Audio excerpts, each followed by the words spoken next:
Vior is a terrifying but strong barbarian who only lives to destroy his enemies in battle. However, when he discovers that the strongest knight of the rival nation is actually a 10 out of 10 baddie, he does everything to make her fall madly in love with him and give him the opportunity to make the strongest babies alive. It all starts at the edge of the barbarian territory where Seraphina, captain of the Eldoran Kingdom Force, leads her army to fight in the Great War. However, her army is getting wiped out by the barbarians, who are twice as strong and 4 times more vicious than they are. She wipes out a bunch of the starving barbarians with ease, but none of that matters because a literal tank is heading their way, wiping out Seraphina's army left and right. The man suddenly appears right in front of her. He's holding a sword soaked in blood, and he tells her how impressed he is with her skill. But he can tell she's losing, so he challenges her to a duel to end the battle right there. She strikes first, but she's sent flying like a mosquito. However, she recovers and charges back, but even with all her might, she can't keep up with the monstrous barbarian. In the final clash, Seraphina's chipped sword is sent flying, signaling her defeat. As a fierce warrior, she braces for this to be her last day alive, because that's just what warriors do.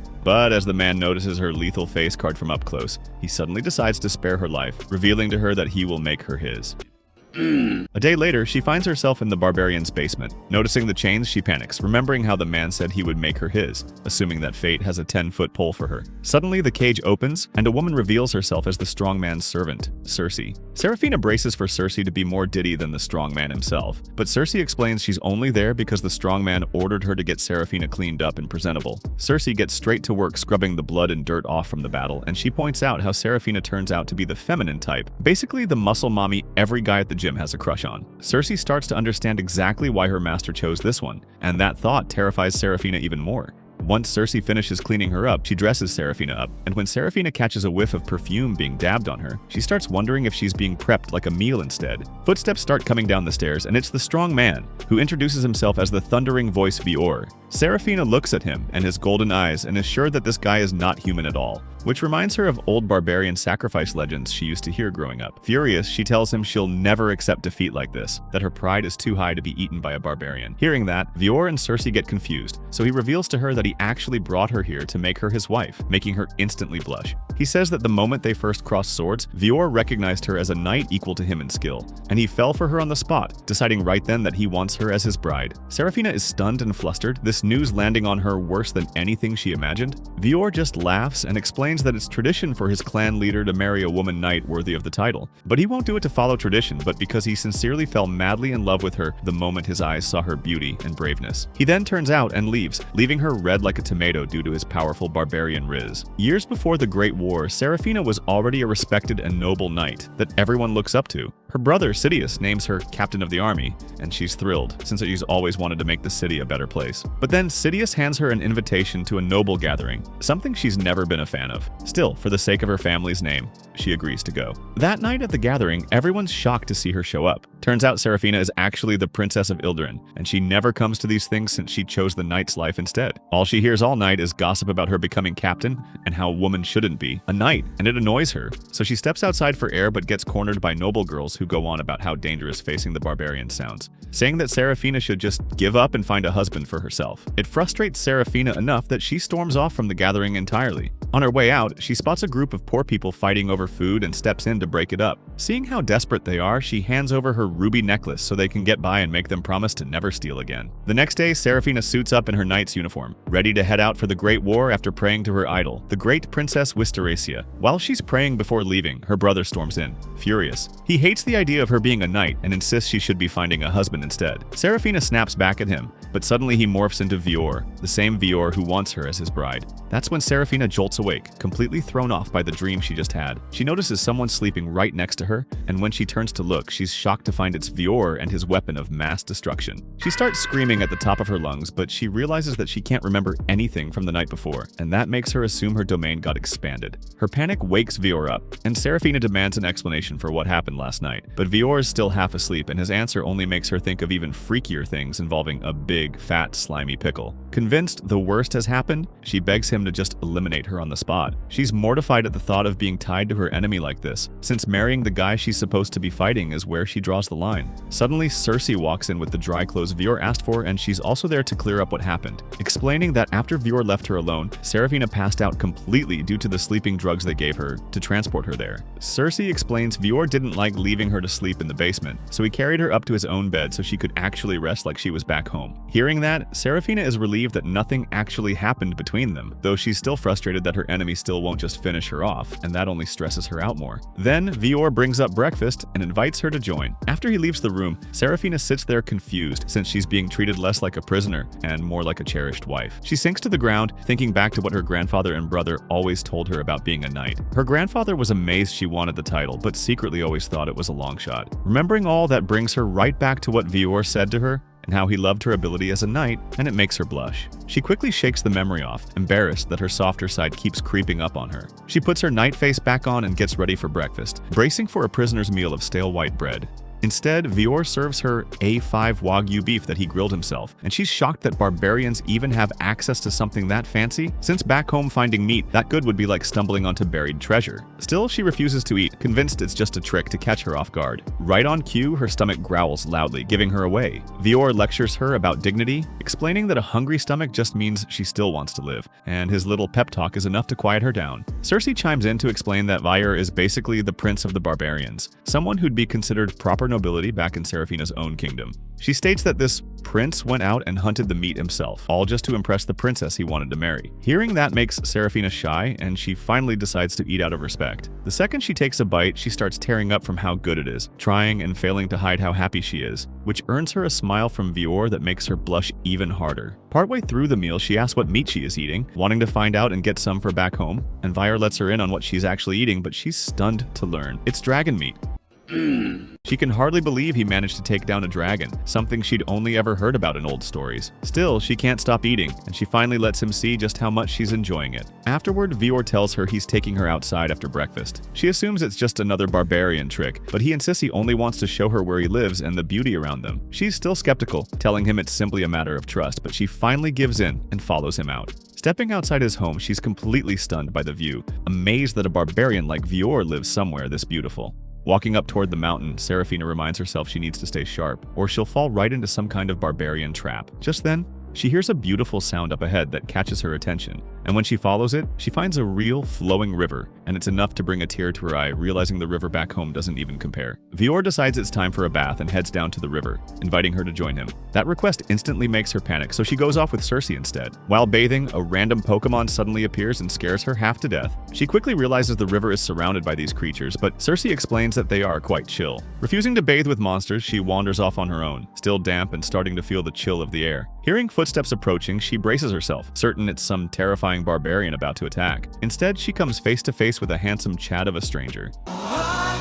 He seems just as surprised to find a girl like her out there, and noticing she's cold, he offers her his coat. Serafina can hardly believe how handsome and gentlemanly this guy is, practically ready to marry him and spread wide on the spot. Seeing that Serafina is unable to walk, the stranger lifts her up, almost making her faucet spray due to how gentlemanly he is. But then Cersei shows up and reveals that the handsome stranger is actually just Vior without the beard.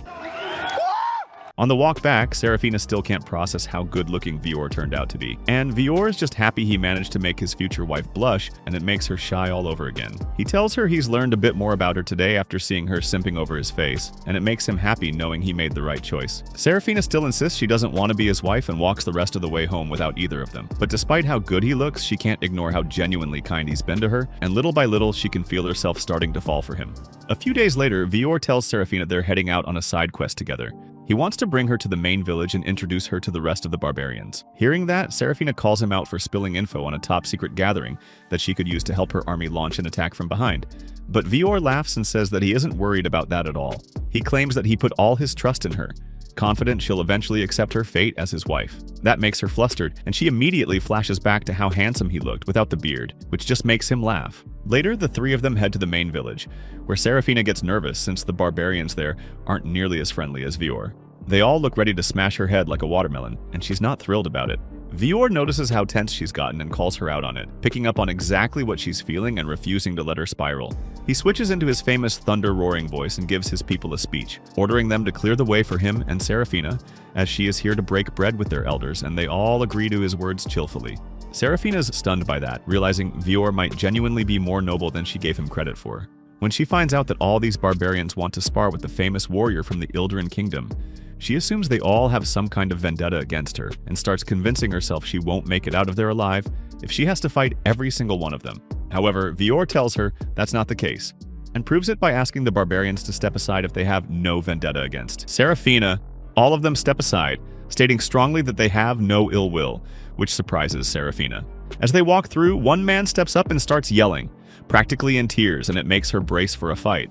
But instead of challenging her, he goes on about how fierce and powerful she looked on the battlefield. The rest of the crowd joins in, telling her she's an incredible warrior and that they can't wait to spar with her someday. Vior explains that the barbarians respect strength above everything, and someone like her earns that respect instantly.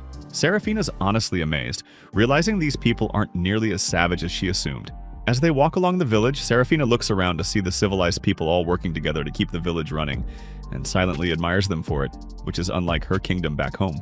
Vior eventually stops and has Cersei bring Seraphina to a house he picked out, noticing they've got water boiling and wanting the two of them to rest there, which leaves Seraphina confused. He calls out to the family living inside and explains that his bride-to-be needs proper hospitality while he steps away for a bit, and they immediately welcome the idea. Seraphina's shocked that his voice alone can command everyone around like he's some chosen leader.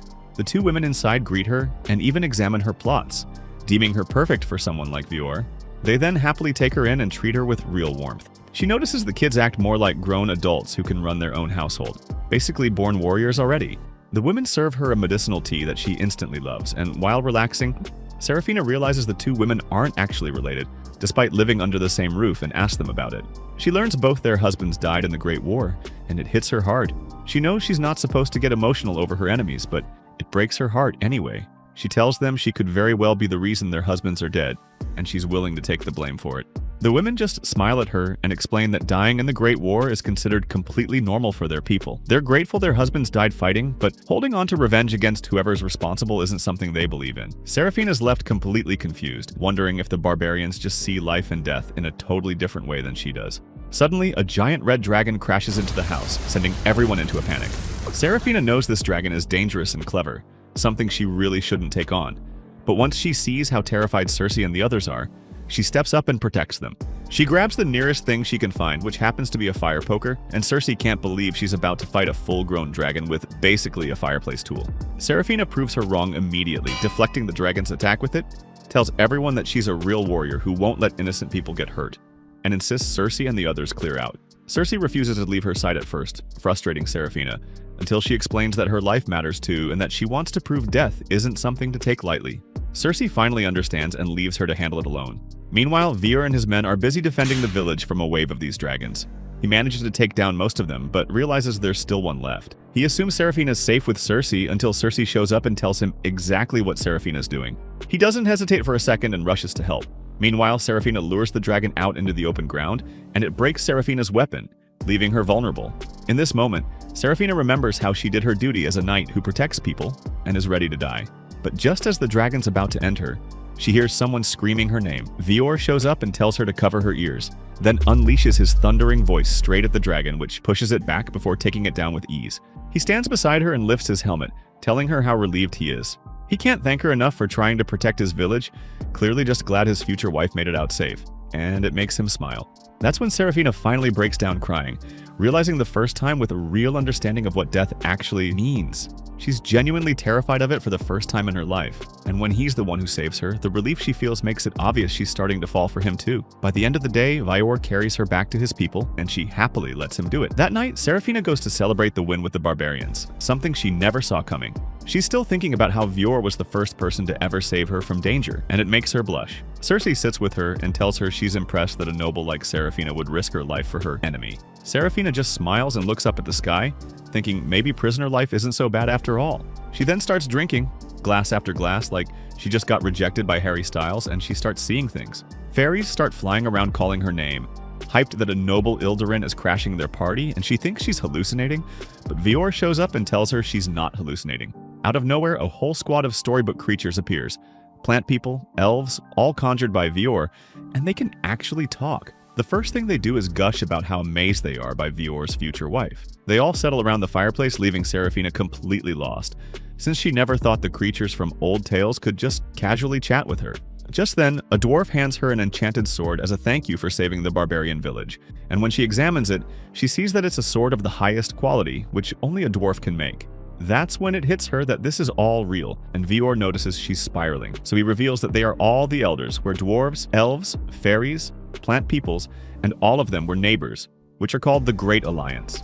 However, Serafina knows an alliance like this doesn't form just for fun, and Vior explains that the alliance exists because of a creature they call the Fiend, which is basically their boogeyman. Looking around the variety of races, Serafina sees how truly blessed this place is, seeing how every tribe joins together and works to benefit their unity. The next morning, Serafina wakes up with a brutal hangover, where Cersei wakes her up like the tiger from the Hangover movie. For a second, she thinks last night was just a dream, but one look at the dwarf sword confirms it was all real. Then Vior walks in freshly shaved, and Serafina can't stop blushing at how good he looks, which honestly gives him a serious confidence boost. He tells her to eat something with protein because he wants to take her somewhere. She scarfs down a few dragon meat sandwiches Cersei brought over, and learns someone wants to meet her. Someone she's apparently already met before. Curious, she heads deeper into the village and finds a pregnant, one-eyed woman waiting outside a house. She reveals that she's an Ildoran too, and they clearly crossed paths on the battlefield before, though Serafina can't place her at first. The woman introduces herself as Nylea, a former knight who used to serve under her command. Serafina digs through her memory, and the flashback hits where years ago, Nylea was just as vicious a fighter as Serafina, and the two of them stormed through battles together like they were trying to take down Moscow. They got close, racked up win after win, until Nylea took a hit that cost her an eye and lost a battle, which ended up with her living in a barbarian village. Back in the present, Serafina is shocked, thinking that Nylea was dead. They catch up, and Nylea explains the pregnancy and opens up about life after the Great War and how her army days feel like a distant dream now, something Serafina totally gets.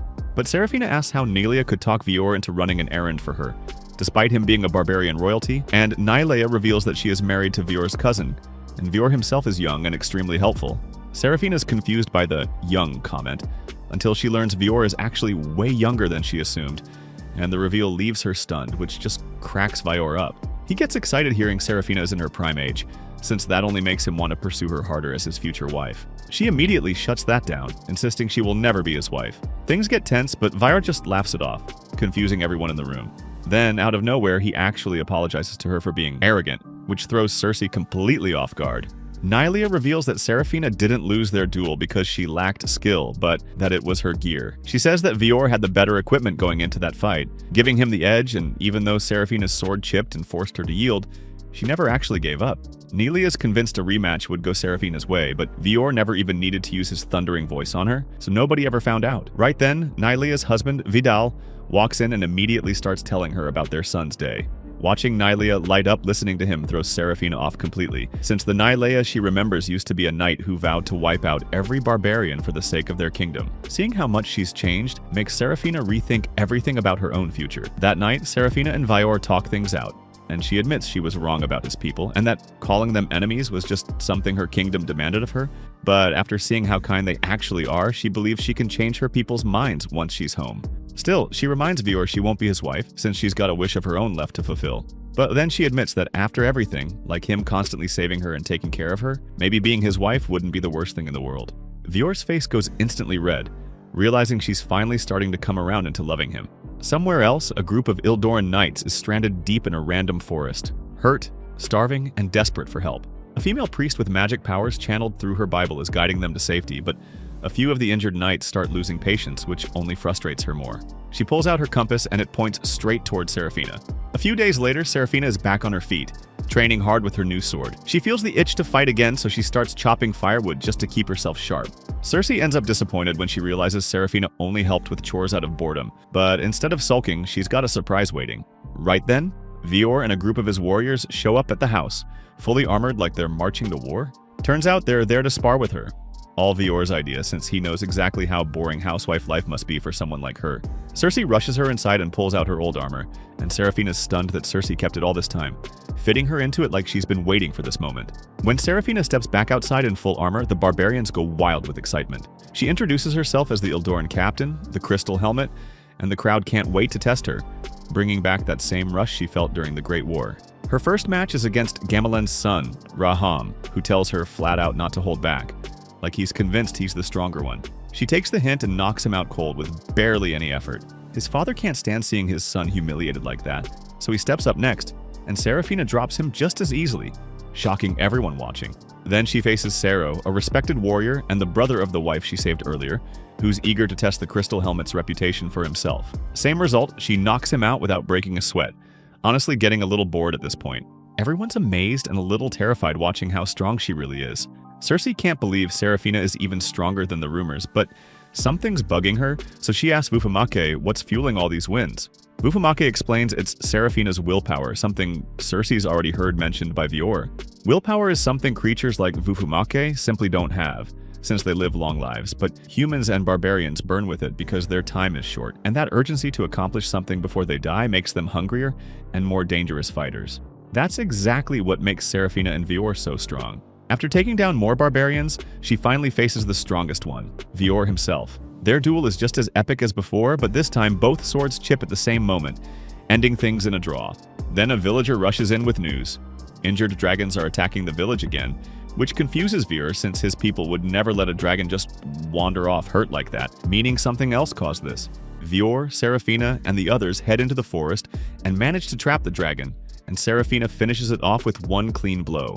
Checking the wound, they find a burn mark unlike anything normal fire could leave. Vior realizes it matches a spell only elves use called Rejutsu, but he's sure none of his allies would cast it and just leave the dragon to suffer, meaning someone from Ilderin must be responsible. Serafina initially doubts anyone from her kingdom could pull off something like that, until she remembers the priests who heal knights using powerful Bible magic. She wants to believe it isn't them, but deep down she's not so sure. That's when Vufamake shows up with grim news. She's tracked down the ones casting Rejutsu without a catalyst, which terrifies Vior since that kind of reckless magic can summon a blight. He immediately orders his people to prepare for battle. Serafina, confused, learns that a blight happens when the natural order itself breaks down, basically another name for a fiend. She and Vior rush to find whoever's behind this, and when she finally sees who it is, she's floored. It's Malseus, the priest who used to serve directly under her command. Malseus and the others are overjoyed to see Serafina alive, but the second Vior appears, she snaps straight into battle mode. Serafina tries to explain that Vior isn't the enemy, but Malseus is convinced she's been brainwashed, and she casts a spell to prove the barbarians shouldn't underestimate her. Vior, surprised anyone would even try to hurt him, steps forward to talk her down, only for Malchus to hit his armor with another spell that burns straight through it. Everyone assumes he's hurt, but he just smiles it off like it's nothing. He draws his sword, ready to handle whoever's threatening his people, but when Malchus casts another spell at him, it simply fails. Nature itself refusing to cooperate.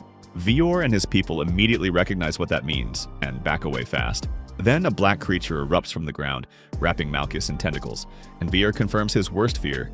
It's a blight, the dangerous kind. Serafina freezes in terror, realizing she's staring straight at the one thing that even scares Vior, a real fiend. Malchus screams for help as a group of Ildoran knights rushes in to save her. But no matter what they try, the fiend keeps regrowing its tentacles and tackling them down. One by one, the knights trying to save her fall, and watching it happen terrifies Malchus even more. She keeps screaming hysterically as her memories start getting wiped away right in front of everyone. Vior realizes the fiend is eating her from the inside out, meaning they need to act fast. Serafina charges in without any real plan, slashing at the tentacles left and right, but they just keep regenerating faster than she can cut them down. Her willpower alone is enough to overpower the fiend for a while until one of the tentacles finally catches her. Seeing his future wife in danger, Vior unleashes his thundering voice to save her. Once she's back on her feet, Serafina questions him about it, and that's when they realize something huge. His thundering voice actually cracks open the fiend's core. With that discovery, they form a plan on the spot. While Vior keeps blasting with his thundering voice, his warriors distract the tentacles, giving Serafina the opening to drive her sword straight into the core, revealing a trapped girl inside. The fiend is finally destroyed, Malchus is saved, and everyone celebrates. The next day, Malchus wakes up chained in Vir's basement just like Serafina once was, and immediately panics, screaming for help. Cersei and Vir show up to calm her down, and Serafina can't help but notice how similar Malchus is acting compared to her own first days as a prisoner, which makes Vior blush thinking about it. Malchus is furious that Serafina has made peace with the enemy, reminding her what Princess Wysteresia would think if she knew a noble like Serafina had gotten cozy with barbarians. Serafina admits she'd probably be disappointed too, but there's nothing to be done since the princess has been missing for years. That's when Vior casually brings up Wysteresia like he actually knows her, worrying Malchus even more. Then he drops the bomb. They can talk to her right now if they want. Both girls think he's lost it until he reveals the truth. Wysteresia is his mother. Vior takes them to her house, and both Serafina and Malchus are floored to learn their beloved noble princess has a barbarian son. Waiting to see her again after so long, Serafina calms her nerves with warm tea. Knowing Malchus won't easily understand the barbarian tradition of marrying female knights, she explains Nylea's situation to her, along with the fact that Vior wants to marry her too, which is exactly why she's still alive. Still, Serafina's anxious, since Wysteresia used to be like a sister to her, the whole reason she wanted to become a knight in the first place, and she's terrified she might have changed. Then the door opens. and the room fills with Wisteresia's commanding presence. She's tall, radiant, and every bit as majestic as Serafina remembers, welcoming them into her home like royalty. But the moment she spots Serafina, everything shifts. She introduces herself as Wisteresia, first princess of Ildoran, though none of that matters anymore since she's simply Vior's mother now. She rushes over and hugs Serafina like a sister reunited, both of them admitting how much they've missed each other. Wisteresia marveling at how grown-up she's become while squeezing her tight. Vior tries to get his mom to back off, clearly embarrassed that Serafina and Wisteresia already seem closer than the two of them. But Wisteresia, being a good mother, just wants to know what stage their relationship is at. When Vior explains it's still just talking, she laughs, teasing that a barbarian should have made a move by now. Wisteresia then invites everyone to the beach to celebrate Serafina defeating the dragon and saving so many people, hoping it'll bring her closer to the tribe. Meanwhile, the villagers gather to give thanks to the dragon they took down. Watching them, Serafina realizes just how different these people are from her own. Back in Ildoran, all she ever saw was people suffering, dying of thirst, barely surviving. But here, everyone's smiling and genuinely enjoying life. She knows she eventually has to help her kingdom, but for now, she just wants to enjoy the moment. She grabs a piece of the dragon meat and is blown away by how good it tastes. Vior shows up with another piece, this one with sauce, happy to see her safe and settling in, even though he knows this piece won't last forever. Wisteresia also brings her a special wine, one sip strong enough to get anyone drunk, and Serafina's more than ready for it. She heads to the beach alone to enjoy her food and wine, amazed at this unexpectedly lavish, wild lifestyle she never saw coming, grateful for every bit of it. Meanwhile, Malchus watches Serafina from a distance, barely recognizing her anymore. This isn't the noble knight she remembers, the one who was supposed to slay every last barbarian. Cersei sits beside her and tosses her some food, telling her to eat instead of moping. When Malcius gets defensive, Cersei calls her out for being disrespectful toward the tribe instead of grateful. That's when Malchus breaks down crying, remembering all the friends who died trying to save her, blaming herself for their deaths. Cersei clearly isn't a fan of that kind of Ildoran guilt trip, like she's silently holding a grudge against their people. Elsewhere, Serafina and Wisteresia catch up properly, reminiscing about how long it's been. Then Wisteresia turns serious, explaining how the tradition of Ildoran women marrying barbarians used to work. Women marrying and just to have children raised by the whole community, but now couples actually want to raise families together for real. What she's really trying to say is that Serafina shouldn't force herself into marrying Vior if it won't make her happy. Serafina insists it's not the right time anyway, since she still has a duty to help her kingdom find happiness first. Wisteresia tells her to go for it then, but reminds her that none of it matters if she can't find her own happiness along the way. The words leave Serafina stunned, forcing her to reflect on why she even became a knight in the first place. Wisteresia leaves her alone with her thoughts, and later Serafina sits by the dock by herself, realizing she knows how to make everyone else happy but has no idea what would actually make her happy. That's when Vior shows up to talk about tomorrow. He wants to fill her in on their next big activity, the Great Cleansing, something he's always wanted to show her, a secret about these lands he's been waiting to reveal. Later that night, Serafina has a strange dream, where deep beneath the dark ocean she wakes to find a swimming dragon with glowing eyes staring right at her. The creepy creature speaks up saying it is glad to have chosen her as its host. Serafina is completely stunned, but before she can even ask what the fish means, she suddenly snaps back awake and brushes it off, as the monster she slayed is haunting her dreams. Meanwhile in town, Cersei takes Malchus for a casual walk, but the poor girl is in a total panic after seeing fantasy creatures living normal lives, with Tefyu the tiny fairy even using her head as a personal chair. Cersei explains that everyone is gathered for an upcoming cleansing ritual, and soon enough, Vior and the elders arrive. Wisteresia greets Malchus and tells her she is the main reason they all showed up, which is why she needs to watch the ritual with her own eyes. While Kalka adds that even though Malchus is already cleansed, she still needs to face the consequences of her reckless actions. Malchus has no clue what this discount Legolas is talking about, so to prove his point, Vior asks for her real name, given by her mother. Malchus thinks the question is ridiculous, but when she actually tries to remember, she gets totally dumbfounded, realizing she cannot remember a single thing except serving the church since she was little. For Kalka, it's a small price to pay, while Cersei thinks it is actually an upgrade over remembering her toxic life in a cult. That roast hits Malchus right in her ego, prompting her to wrestle Cersei in front of everyone. The second Malchus tries to spill Cersei's embarrassing past, Cersei bites her finger and knocks her completely unconscious. With Malchus knocked out cold, Wisteresia tells the girls to wash up at the waterfall before the ritual starts, leaving Cersei to drag her unconscious body like a sack of potatoes. Before heading out, Cersei and Serafina take a quick breather where Cersei brings up what Malchus almost exposed. Turns out Cersei actually comes from Ildoran in the Eastern Territory, though Serafina admits she already guessed it, since Cersei speaks like a trained knight. Before Seraphina can ask more, Cersei cuts her off, explaining that Ilderan is no longer her home, and her place is right here as Vior's right-hand woman. Seraphina softly asks if she really thinks her past has zero value, but Cersei simply replies that she no longer wishes to remember it and has no plans of ever going back. By the time Malleus finally wakes up, the trio continues toward the waterfall, with Malleus complaining about bathing with a literal barbarian, only for Cersei to instantly clap back and point out that Malleus stinks. Another total defeat for the former Inquisitor. Turns out she has not bathed in days while chasing Seraphina. At the waterfall, Malleus remains terrified of every potential monster, especially the dragon, but Cersei assures her that Vior's territory is infinitely safer than the sketchy western lands she came from, making Malleus whine about missing home all over again. Seraphina apologizes for the trouble, but admits she still wants to stay here, and after taking a quick dip, she catches 3 fish to give the group a quick meal. Later that afternoon, everyone gathers at the scorched white wasteland where Seraphina fought the fiend the day before.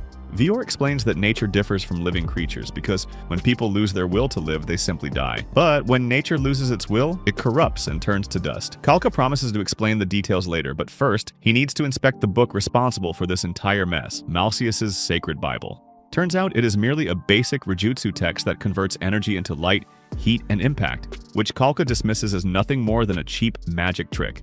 Seraphina cannot believe such basic magic caused total destruction, but Kalka reveals the spell aggressively drained nature's willpower, which is deeply offensive to any elf. With the weather calm, the ritual finally begins as dwarves, elves, fairies, and dryads join hands to form a massive magic circle representing earth, water, fire, and wind. Vior leads the charge while Kalka recites the prayers, leaving Seraphina watching in absolute awe. With a single strike into the magic circle, Vior instantly restores the corrupted land back to its healthy, vibrant state. And the ceremony is so insanely beautiful that tears quietly roll down Seraphina's face. Afterward, everyone works together to replant young trees, and Seraphina never imagined a noblewoman like herself would spend the afternoon digging in the dirt. But surprisingly, she's fine with it. Vior notices her deep in thought, and when Seraphina admits the ritual seemed so ordinary to everyone else, Vior simply laughs it off. He explains that while it looks simple without it, the forest would die out and future generations would suffer, proving that everything depends on the people, and if they keep rejecting each other, the blight will keep spreading while spawning fiends born from pure grief and selfishness. Kalka adds that because Malleus's magic drained the forest, it also consumed her own memories and willpower as compensation, leaving her with a blank mind. Seraphina thinks the price is far too cruel, and Kalka does not deny it, admitting the cost sometimes leaves behind nothing but an empty shell. Meanwhile, as Malleus helps plant new trees, Cersei approaches her and explains that Malleus is actually just a generic name given to orphans raised in the Order's Abbey. But instead of letting her dwell on her lost past, Cersei tells her to focus on planting the trees, as that too is a form of cleansing. As the sun dips below the horizon and everyone heads home, Seraphina stays behind with Vior, finally understanding why the Blight is feared so deeply and why Vior has dedicated his entire life to protecting the bond between nature and the land he calls home. A few days later, Seraphina and Wisteresia kick off the morning with a friendly sparring match. The duel quickly becomes an even battle. Wisteresia realizes just how terrifyingly strong Seraphina has actually gotten. Seraphina even manages to disarm one of Wisteresia's swords, but Wisteresia casually throws a handful of dirt straight into Seraphina's face, catching her completely off guard and sending her tumbling to the ground. Wisteresia praises her growth, admitting that if Seraphina stops holding back, she might already be the better fighter. Listening to her, Seraphina realizes her sister is still an absolute tactical genius with zero shame, making Seraphina respect her even more. Wisteresia visibly flinches at the sudden admiration and quickly changes the subject. She notices Seraphina's engagement necklace has gotten dirty and tells her to clean it. Seraphina wonders how to take it off. Wisteresia explains that the magical accessory responds to its wearer's willpower, meaning if she truly wants it off, it will unlock itself. Sure enough, the necklace instantly unfolds into a golden plate, proving Wisteresia's point. After washing it by the river, a brand new problem pops up. The necklace refuses to go back on. A bit confused, Seraphina asks Wisteresia for help, which is explicitly the trap Wisteresia has been waiting for. With a completely straight face, she invents a totally fake reattachment ritual. According to her, Seraphina has to sneak up behind the man who gave it to her, splash him with water to purify his soul, cover his eyes from behind, and whisper into his ear in the most seductive voice possible. Wisteresia claims that once the man guesses right, the necklace will magically snap back into place, and Seraphina buys the whole story without a single shred of doubt. Wisteresia grins like a villain and asks if she is chickening out, and despite being embarrassed beyond belief, Seraphina commits to the mission anyway. Meanwhile, Cersei asks Wisteresia why she made up such outrageous nonsense, but Wisteresia just shrugs it off, claiming the two lovebirds need a little push, and besides, she wants to become a cool, badass grandmother as fast as humanly possible. Serafina's first attempt fails miserably when she sneaks onto a rooftop and waits to ambush Vior. A little jit spots her on the roof, causing Serafina to drop her water bucket in a panic. The water luckily splashes Vior, but Serafina flees the scene before completing the ritual, leaving Vior standing there completely drenched and wondering what on earth she is doing. Retreating in total defeat, Serafina asks Circe for Vior's daily schedule, making Circe can only sigh. Turns out, earlier that day, Vior asked Wistaresia where Serafina was, and instead of answering, Wistaresia forced him into a relationship coaching session. She told him that if he truly cares about his woman, he needs to show it with a gift, specifically suggesting a delicious meal he has to hunt himself. Circe immediately realizes Wistaresia was just trying to set up the mood. Back in the present, Circe tells Serafina that Vior went to inspect the sapling grove. Since the grove is surrounded by massive trees, she decides to hide among the branches as Vior walks below, but right before she can drop down, Vior calmly looks straight up. He already detected her presence from a mile away. Utterly humiliated, Serafina stammers that she cannot reveal herself because of the secret ritual, then books it into the woods once again. From that point on, the day turns into a full-blown stealth action movie. Serafina stalks Vior through the forest while he gathers firewood, while he fishes, and while he hunts, but every single time, Vior senses her presence. Later at home, Vior shaves his beard and mustache, instantly transforming back into an absolute Gojo-level handsome Squidward. Circe enters to ask about the saplings, and Vior says the trees are fine, but Serafina has been acting super suspicious all day. Circe twitches like an anxious cat, but remembers her promise to Wistaresia to keep her mouth shut. Vior starts blaming himself for putting the engagement necklace on Serafina while she was asleep, intending to explain its true meaning later, but his mom ruined the surprise. Now he worries Serafina is mad at him for being a coward, but Circe reassures him that Serafina is not that petty. Encouraged by her words, Vior decides it is finally time to come clean and express his true feelings. Meanwhile, Serafina initiates Plan B by convincing Malchus to swap outfits with her. Malchus assumes Serafina is trying to escape from Vior, so she happily agrees to the decoy plan. Dressed in Serafina's clothes, Malchus runs into the woods, and Vior immediately gives chase. But the moment he catches up, he realizes it is a bait and switch. Right on cue, the real Serafina strikes, splashing Vior with water and leaping straight onto his back. For a brief second, Serafina gets an extreme close-up of Vior's unrealistically handsome face, thinking to herself that using elite looks as a weapon should be strictly illegal. Refusing to lose her composure, she covers his eyes and whispers a right into his ear. With her soft voice and unmistakable physical presence pressed against his back, Vior answers instantly without a single second of hesitation. She immediately hops off, expecting the necklace to magically snap back on, but absolutely nothing happens. Completely baffled, Serafina explains the whole ritual, and Vior instantly realizes who orchestrated this whole mess. He gently explains that there was never any ritual. That evening, Vior gives Wistaresia a stern talking to for trolling Serafina, but Wistaresia shamelessly defends herself, claiming she never technically lied and was just providing motivation. Vior apologizes for his mother's chaos, while Serafina apologizes for stalking him all day. Vior then softly asks her to take a walk with him, leading her to a quiet bridge where they can finally get some privacy. There, Vior asks for the necklace, explaining that reattaching it simply requires them to recite a mutual oath. Taking full advantage of the mood, Vior decides to properly redo the proposal. Serafina turns as red as a freshly steamed crab, but she does not push him away for a single second. Relieved, Vior recites the oath, causing the golden plate to glow brightly before wrapping perfectly around Serafina's neck once again. Their bond is officially restored, and for the first time, Serafina realizes just how deeply committed Vior truly is. For the past few days, Malchus notices that Serafina is becoming surprisingly domestic, so one afternoon she finally decides to call her out on it. She brings up Serafina's promise to return to Ildren, asking why on earth she accepted Vior's engagement necklace if that is still her goal. Serafina tries to blame her chaotic big sister, but Malchus reminds her that Wistaresia is now a chieftain's wife, meaning taking her advice as gospel truth leads straight to disaster. Trying to defend herself, Serafina insists she will never abandon her duty, but the excuse comes out totally weak. She quietly mumbles that Wistaresia told her to find her own happiness, making Malchus realize the real root of the problem. That exact advice is why Serafina has become so painfully indecisive.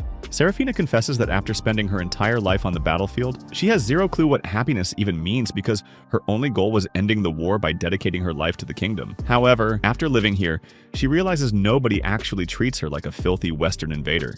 These people do not hate her. Malchus instantly dismisses it as nothing more than survivor's guilt, accusing Serafina of abandoning her homeland.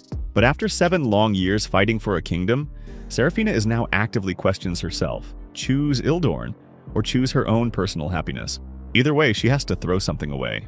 Before the conversation gets any heavier, Circe casually strolls over and disagrees with both of them. She points out that Serafina keeps yapping about duty and guilt, yet she is still wearing an engagement necklace she could literally take off whenever she wants, calling the whole internal crisis plain stupid. Unbeknownst to them, Vior is standing inside the house quietly overhearing every word. Later that evening, Serafina reflects how this land is ridiculously prosperous, with rich forests where hunting a single monster feeds hundreds of people. Yet the forest is carefully protected, balancing harvesting with preserving nature for future generations. While for 700 years, Ildoran already controls plenty of fertile territory with nothing improved back home, which makes her think whether they are simply consuming everything like a parasite.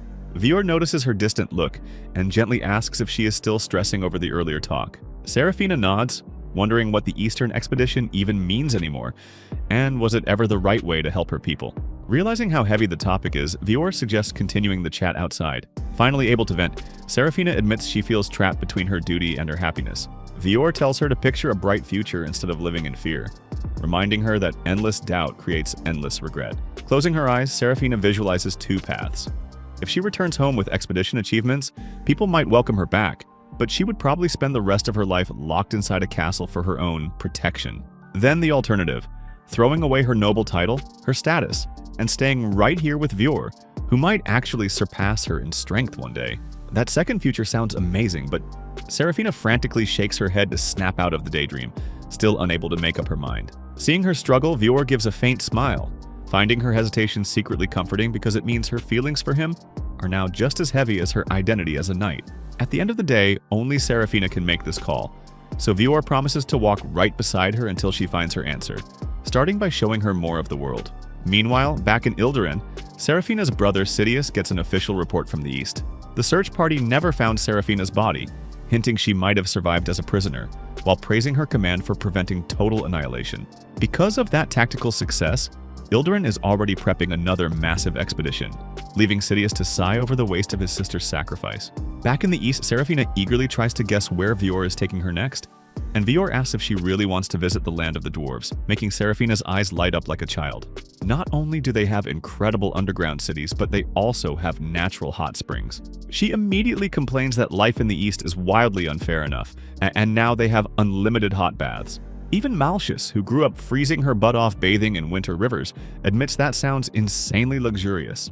Cersei points out that even the finest territories in Ildoran cannot compare, considering they lack dragons and fairies. While Malchus agrees, she admits she would still prefer not living right next to giant flying lizards. She cannot grasp how locals treat terrifying mythical beasts like friendly neighbors. But Cersei shrugs it off. Life here is simple: slay or be slain. Since everyone dies eventually, Cersei prefers to slay, leaving Malchus staring in absolute disbelief. Changing the subject, Vior drops the real reason for the trip. He asks the dwarves to forge Serafina a brand new helmet. Serafina is completely stunned, happily thanking him while panicking over how she could ever afford to repay such a favor. Vior laughs, revealing that the giant monster they hunted together already covered the crafting cost, and because she helped beat the fiend, the dwarven elders even upgraded her gear to pure mithril. Excited, Serafina eagerly asks when her new gear will be ready. Vior calls out to the sky, and Tefyu, the wind fairy, zips down. Vior asks her to ping dwarven elder Balhat for an order update. While they wait, Serafina asks if becoming chieftain means Vior has to negotiate with all the wild clans. Vior confirms his job includes hunting fiends, leading the Great Cleansing, and distributing resources fairly, making Serafina realize just how massive his burden really is. Vior cannot resist teasing her, asking if she has officially fallen for him, causing Serafina to instantly dodge the question out of embarrassment. Tefyu returns with the update. The armor will be finished by tomorrow morning, meaning their hype trip to the Dwarven Kingdom is officially on. The next morning, the crew finishes packing. Their destination is Kuragana Mountain, and when Serafina points out that reaching it in a single day should be physically impossible, Vior smirks. Turns out his clan possesses an ancestral cheat skill, allowing them to channel spirits and transform straight into dragons. Before they can process that flex, the group notices Vior and Serafina looking like a newlywed couple, and Serafina nearly dies from embarrassment. Suddenly, the cozy vibe gets shattered. A massive fireball tears across the sky straight toward their location. Vior's face turns dead serious, knowing that only one raid boss level creature can spit heat like that. The ruler of Kuragana Mountain, Gurren Nairobi. The dragon is the exact same species as the Morsaberi, but built far stronger. With less than 10 fighters in their squad, taking it head-on would get everyone wiped out, leaving Vior and Serafina as the only ones with a slight chance of surviving. And fighting Gurren Nairobi with a two-man army is a speedrun to a funeral, calling a tactical retreat. Still, a fire dragon should have zero interest in fake spectral dragons, making them question why this oversized lizard is chasing them so aggressively. Gurren Nairobi circles around to cut off their flight path and open its massive jaws, but Quefto fires an anti-dragon cannon from below, distracting the beast so Vior can make an emergency landing. A dwarven guard asks for the battle plan, but Vior bluntly replies they must let the dragon walk because they have a flat 0% chance of winning. The dwarf orders his men to retreat into the tunnels, but as another dwarf tries to rush Serafina inside, Gurren Nairobi dives down for round 2. The dwarf throws a flash grenade that explodes in a blinding light, giving Vior and Serafina an opening to sprint into the tunnel. The dragon breathes a massive stream of fire directly into the entrance, forcing Vior to shield Serafina with his heavy cape, miraculously tanking the worst of the heat. Gurren Nairobi locks eyes with Serafina at the tunnel mouth before flying away. Only then does Serafina realize how close they were to getting incinerated, while Vior casually brushes off fresh burns like a total boss. Cersei, Malchus, and a female dwarf rush over. The dwarf explains that Gurren Nairobi almost never leaves its volcano crater, making today's surprise raid completely unprecedented. Moving forward, their path ends at the entrance to the Dwarven Realm. Crossing the colossal bridge, Serafina stares in awe at the underground city. Serafina introduces herself, learning their guide is Kamaki, who leads the crew deeper into the mountain. The air feels like an oven as they reach the main hot springs. Serafina tests the boiling water, and Malcius trembles in disbelief. Kamaki laughs it off, explaining this pool is just the raw thermal source, and comfortable baths are prepared down the hall. Before going in, Vior excuses himself for changing rooms are separate. Inside the changing room, Malcius notices everything is made of metal, and Kamaki explains wood is a luxury underground, making stone and iron their go-to materials. As the girls prepare to strip down, they freeze, wondering why Kamaki is still casually watching them. Realizing the misunderstanding, Kamaki takes off her heavy helmet and thick jacket, revealing a huge plot twist. Kamaki is actually a woman. She is 55 in dwarf years, roughly 22 in human years, and scolds them for assuming every dwarf is a grumpy old man with a giant beard. Serafina apologizes, confessing her stereotypes came strictly from Western history books, and Kamaki guesses humans mistake their dust-filtering scarves for facial hair. Malchus asks why Kamaki has been glaring at Serafina's body, making Kamaki blush. Turns out she is obsessed with Serafina's high-tier armor, shyly asking if she can scrub and polish it. For dwarves, top-tier craftsmanship and engineering are everything. The second Serafina gives the green light, a literal horde of dwarven blacksmiths storms into the room like a zombie apocalypse, having heard legendary armor was up for grabs. Once the girls step into the hot bath, Kamaki explains the cloudy water is packed with natural sulfur, acting as a god-tier healing buff. Cersei mentions the last time she came here was with Wisteresia, sparking Serafina's curiosity on whether her big sister owns a spirit dragon. Cersei nods, revealing Wisteresia earned hers by soloing a dragon all by herself. Serafina's eyes light up, begging for her own dragon, but Cersei shuts it down because the taming process is way too lethal. Defeated, Serafina notices the cave ceiling looks like a night sky. Kamaki explains the glittering rocks above are true silver.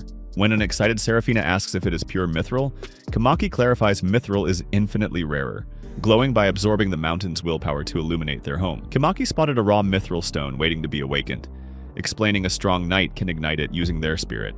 Serafina eagerly volunteers, and the second she touches the stone, it bursts into a brilliant glow. Suddenly, something feels off. A strange wave of nostalgia hits her so hard that tears nearly fall, and the terrifying creature from her dream flashes in her mind before she snaps back to reality. Confused, she sits on the glowing stone until a man suddenly emerges directly below her. It's Vior, who casually sits in the hot spring right beneath her, getting an absolute eyeful. Serafina panics and starts screaming, but Vior points out that while changing rooms are separate, the hot spring pool is completely co-ed. An enraged Malcius prepares to charge in and execute him, but Cersei holding her back so the two lovebirds can get forced couple time. Serafina desperately tries to look away, but Vior is not making it easy. Turns out he really has that dragon descendant lineage in more ways than one, leaving Serafina completely shocked that his legendary sword is noticeably bigger than the first time she caught a glimpse of it. Malcius breaks free from Cersei like a bull seeing red, and charges into the water, completely ruining the moment. Eventually, Vior and Serafina are left alone. Serafina awkwardly stammers that even if they are officially engaged, she is still a naive maiden with a clean V-card while Vior stays quiet. Trying to dodge the topic, Serafina asks where his armor went, only for Vior to reveal the dwarven blacksmith gang stole it too. So the trip continues. Serafina spots a fresh burn mark on Vior's neck that he brushes off as a tiny scratch. Without thinking, Serafina praises his bravery, making the mighty warrior blush. He jokes he could never impress her in a normal way, but Serafina gives a sweet smile, assuring him it does not make him any less admirable. Soon after, they arrive at the Dwarven banquet hall, where traditional boiled and steamed dishes cover massive tables. Serafina transforms into a total foodie, especially after trying the ultra-spicy dwarven wine. Vior gently feeds a piece of steamed crab straight into her mouth, and the combo hits so hard that Vior happily keeps feeding his fiancé while she accepts every bite, getting a little tipsy on the wine. Meanwhile, sitting on the complete opposite side of the table, Malcius cries herself unconscious for the second time today, after watching the sheer riz on display. After the feast, Kamaki shows the group what the dwarves are most proud of: their central furnace, the absolute core of their village where every single piece of metal gets purified. Then Serafina and Malcius quickly spot something even more unbelievable: a colossal suit of ancient armor standing silently with a giant sword thrust straight through its chest. At that exact moment, the two women realize that dwarven technology is operating on a completely different level compared to Ildoran. As they keep walking, Serafina quietly asks Vior if he ever feels threatened by how ridiculously advanced the dwarves really are, pointing out that nothing stops them from waging war in the future. Vior simply shakes his head, explaining that he never worries about it because the dwarves have zero interest in conflict, promising that Serafina will understand the second she meets the elder they came to visit. Enter Lord Balhat, one of the 3 dwarven elders Serafina met during the festival, who also turns out to be Kamaki's grandfather. Balhat warmly greets Serafina, revealing that his apprentices are currently restoring her armor back to mint condition, and that by tomorrow morning will be completely ready. Serafina sincerely thanks the old master, but unable to contain her curiosity, she asks if she can see the new headpiece early. Balhat happily obliges, showing off a piece that looks less like heavy armor and more like an elegant rabbit ear ornament. Serafina places it on the back of her head, but when nothing happens, Balhat smiles, telling her to imagine entering battle and channel her willpower. The second she flexes her mental energy, the ornament instantly unfolds into a stunning battle helmet. Balhat proudly explains that instead of relying on fragile solid crystal, he engineered a magical force field powered directly by her spirit called the Silver Flower, boasting that with Serafina's insane willpower, it could easily tank a full-force claw swipe from Gurren Nairobi. Behind them, Malcius loses her absolute mind, nervously blurting out that if people with magic and tech like this ever invaded Ildoran, her kingdom would get completely wiped out. Balhat just chuckles at the paranoia, deciding to clear up the misunderstanding by showing them the dwarves' most sacred location. Resting inside are the remains of an ancient air fleet alongside the colossal black armor they saw earlier.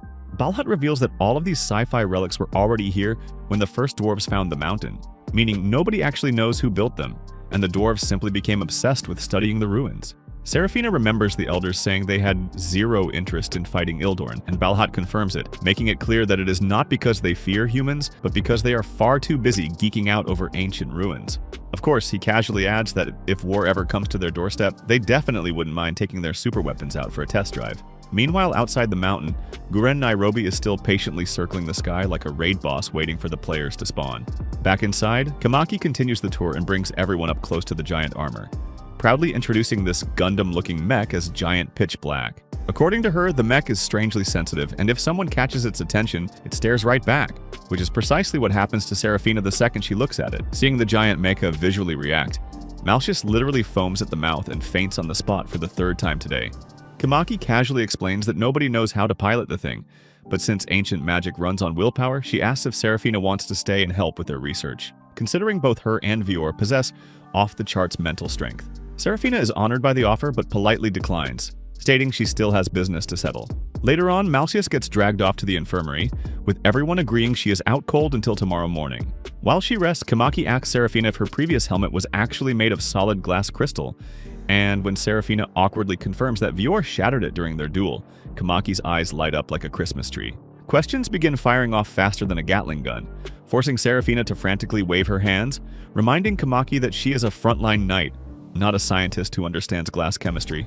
Kamaki looks instantly disappointed, but Cersei steps in to save the day, mentioning that the broken pieces are still sitting at Vior's house, so Kamaki can analyze them later, bringing the dwarf's hype levels right back up. And just like that, a peaceful night passes in Furnace Ridge. But the next morning, an apocalyptic whistle blasts throughout the entire underground city, causing Serafina and Malcius to jump out of their skins, genuinely believing the trumpet of judgment has sounded. Kamaki casually walks into the room to inform them it is just the morning work bell signaling that the central furnace is fired up for the day. After breakfast, the crew packs up for the trip home. Serafina admits that visiting the Dwarven realm was an unforgettable experience, especially the amazing hot springs, only for Cersei to hit her with an innocent smile and correct her with the co-ed hot springs. Seraphina nearly dies from pure humiliation, frantically arguing that the changing room layout was the real issue before asking Kamaki why the baths were built like that. Kamaki explains that in dwarven culture, stripping down in front of someone is seen as a romantic invitation, whereas sharing a bath is completely normal. Kamaki then drops one final surprise. Lord Balhat has officially assigned her to accompany Seraphina back to Vior's village. Vior already signed off on it, partly because Seraphina's high-tech dwarven gear needs regular maintenance, but also because Balhat believes knowledge shouldn't stay buried underground, noting that humans have short lifespans and rapidly changing history, meaning endless discoveries await outside. Kamaki smiles, politely asking if she would be intruding on their newlywed couple's life by staying with them. Both Vior and Seraphina instantly freeze before turning bright red. Kamaki just nods knowingly, thinking it is only a matter of time. Two dwarven guards rush in with urgent news. Gurren Nairobi is still waiting right outside the mountain. Seraphina instantly understands that the dragon isn't guarding its territory, but it's specifically camping them out. Realizing there is only one way forward, Seraphina smiles proudly, seeing this as the ultimate chance to field test her silver flower helmet in real combat, a test the dwarven engineers are equally hyped to watch. As everyone marches toward the tunnel exit, a nervous Kamaki admits that fighting a true dragon is putting insane pressure on the dwarven army, but Seraphina just gives a confident smile, reminding her that with Vior and herself taking the lead, the front line is where they shine the brightest. The moment they step outside, Seraphina takes command, ordering everyone to fall back and prioritize staying alive. Right on cue, Gurren Nairobi dives straight at her, slamming her across the ground before landing nearby. Instead of finishing her off, the dragon simply waits, expecting her to fight back. Seraphina tries to figure out how to battle a gigantic fire-breathing lizard, but she is far too slow, and the dragon unleashes a massive torrent of flames. Before the fire reaches her, Vior steps in front of her and blocks the attack with his heavy armor, telling Seraphina to stay grounded and keep the beast from taking off. She charges first, leaping into the air and swinging her sword straight at the dragon's head, but the blade fails to leave a single scratch. Gurren grabs her like a ragdoll and prepares to roast her into a human s'more. Vior attacks immediately to break her free, though even his massive sword and overwhelming strength only annoys Gurren and make him shift his focus onto Vior, blasting another stream of fire. Vior answers with a thunderous roar to send a powerful shockwave back, which is still not enough. The dragon tosses Seraphina aside like a twig and swats Vior away just as easily, but both warriors quickly scramble back up to attack together, yielding another absolute zero in damage. The dwarven army opens fire from a distance, but Gurren answers with another massive fire blast, forcing them to fall back into cover. Meanwhile, Cersei looks just as terrified as Malchus, but Kamaki looks completely inspired, happily strapping several grenades together into one giant megabomb. Cersei and Malchus panic and rush to stop her before she accidentally attacks Seraphina and Vior, but in the chaos, Cersei accidentally pulls the trigger. Kamaki has no choice but to throw the bundle straight at the dragon, triggering a massive explosion full of fire and blinding light. When the smoke clears, Gurren Nairobi has not even flinched, leaving the trio to stare in dead silence while Kamaki casually thinks she should have channeled her willpower first. Vior praises the attempt since the explosion distracts the dragon and unleashes another thunderous roar while Seraphina follows up with a heavy strike. This time, she actually cuts off one of the dragon's claws, just enough to draw first blood. Gurren takes to the sky, creating the perfect angle to incinerate Seraphina. Vior steps between them again, even as Seraphina begs him to move, knowing his armor cannot tank another direct hit. Just right then and there, a tiny fairy floats between them. It is Tefyu, casually waving at the giant beast as if greeting an old friend, leaving Seraphina and Vior completely dumbfounded. Vior asks what is going on, and Tefyu casually explains that Gurren Nairobi actually called her over because he wants to speak with them. Then the dragon actually talks, complimenting their combat skills and mentioning it has been a hot minute since anyone managed to injure him. Everyone stands there speechless except Tefyu, who smiles like a proud hype woman. Gurren finds their massive shock amusing, explaining that creatures with strong enough willpower can naturally communicate, so talking should not be that strange. Tefyu adds that fairies are using the same concept, so she's here to act as a translator whenever necessary. With introductions out of the way, Gurren casually announces his little test is officially over, and he is ready to head home. Vior and Seraphina immediately stop him, questioning what all these attacks mean.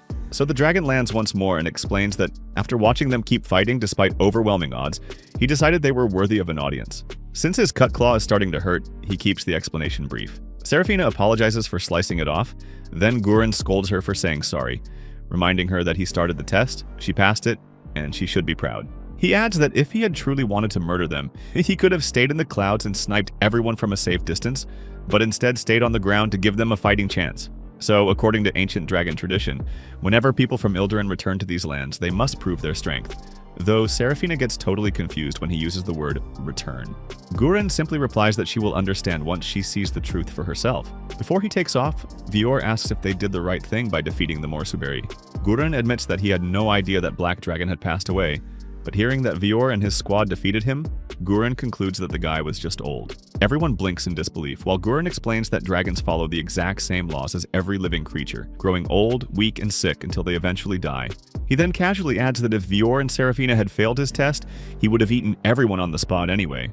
Satisfied that all questions are answered, Gurren spreads his wings, joking that after his claw heals up, he might drop by for a rematch, though both Vior and Serafina frantically shake their heads no. The dragon laughs it off before giving them one final farewell, mentioning that once the two finally have an heir, he would love to meet the baby, before flying straight back toward the volcano.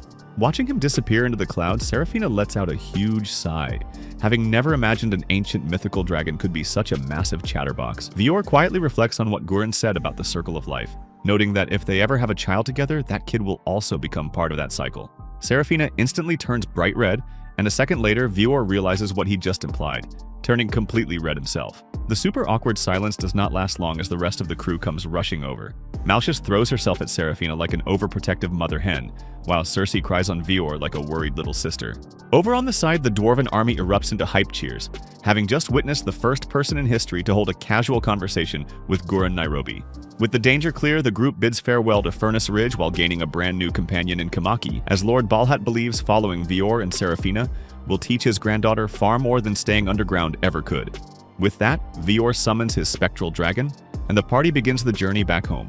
More than a month has passed since Serafina first set foot in the East, and she has witnessed things that completely shatter the logic she grew up with.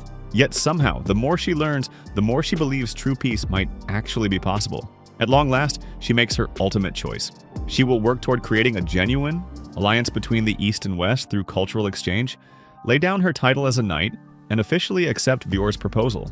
And perhaps without even realizing it, she has already completely fallen in love with him. Comment down below, barbaric husband, if you watch till the end. Subscribe so you don't miss the next video.